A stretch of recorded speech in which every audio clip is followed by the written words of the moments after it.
সকাল সকাল যে আমি এমন একটা কাজ করব সেটা তো আমি একদমই বুঝতেই পারিনি আর ভাবিওনি। আর তারই জন্য যে আমার স্বামীর যে এতটা মন খারাপ হয়ে যাবে তা সেটা তো আরও ভাবিনি।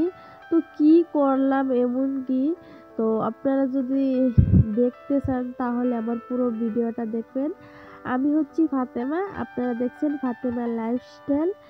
তো কে কোথা থেকে দেখছেন আমার এই ভিডিওটা কমেন্টে বলবেন। উম, আর আমার ভিডিওটা ভালো লাগলে একটা লাইকও করবেন। সকাল সকাল দেখেন আমার পাপা কিন্তু রেডি হয়ে গেছে পুরো স্কুলে যাওয়ার জন্য, একদমই পুরো রেডি। ওর কাণ্ডটা দেখছেন নি আপনারা? ও কিন্তু চেয়ারে না বসে দাঁড়িয়ে দাঁড়িয়ে খাবার খাচ্ছে, চেয়ারটা পাশেই আছে। আর এদিকে কিন্তু আমরা চলে আসলাম মানে রাস্তার কাছে, কেননা পাপাকে এখন আমি অটোতে উঠিয়ে দিব, তার জন্য কিন্তু এখানে দাঁড়িয়েছিলাম দুই মা বেটা মিলে। তো ওদিকে অটোও কিন্তু চলে আসছে, ওই যে দেখতে পাচ্ছেন অটো। তো ও যে স্কুলে যায় ওই স্কুল থেকে, ওই স্কুলে মানে আমাদের এই গ্রামের দুইজনই যায়, মানে ও আর আকিব দুইজন মানে সেই স্কুলে যায়। তো সকালবেলা আকিবের মানে আকিবের পাপা নিয়ে দিয়ে আসে, আর দুপুরবেলা আপনাদের দাদাভাই কিন্তু নিয়ে আসে গিয়ে, মানে দুইজন যায় তাই না নেওয়ার পালা একজনের আর আড়ার পালা আরেকজনের, মানে এমনি করে মিলিয়ে নিয়ে আসা করা হয়। তো ওরা চলে যাচ্ছে আর আমিও কিন্তু চলে যাচ্ছি ঘরে। তো এদিকে ওদেরকে দেখা যাচ্ছিল তাই আমি এদিকেও দেখছিলাম ওদেরকে। তো এদিকে এসে দেখেন আমি কি কাজটা করলাম সকাল সকাল, যে আমার হাতে এমন একটা কাজ হবে আমি একদমই ভাবতে পারিনি। সকাল সকাল আমি মানে আপনাদের দাদাভাইয়ের মোবাইলটা আমি বসে বসে টিপছিলাম। এরই মধ্যে আমাদের একটা ছোট দোকান আছে, আপনারা তো জানেনই।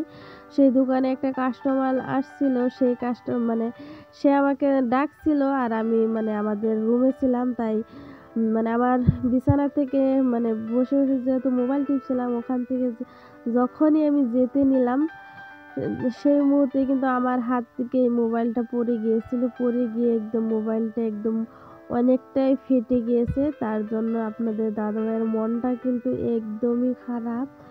তো সকাল সকাল এই কাজটা করার জন্য আমিও প্রস্তুত ছিলাম না, আর আপনার দাদাভাই কিন্তু এই কাজটা দেখার জন্য একদমই প্রস্তুত ছিল না। তার জন্য ঘুম থেকে উঠেই এই কাজটা দেখলো, কিন্তু ও একদমই মনটা খারাপ হয়ে গেছে। তার জন্য ও ফ্রেশ হয়ে আসলো আর আমি ওকে খাবারটা দিয়ে দিলাম। আজকের খাবারের মেনু হচ্ছে আলু ভাজি অ্যান্ড মাছ ভাজি। সকালের খাবারটা আজকে এটুকুই ছিল, কিন্তু বেশি কিছু করিনি।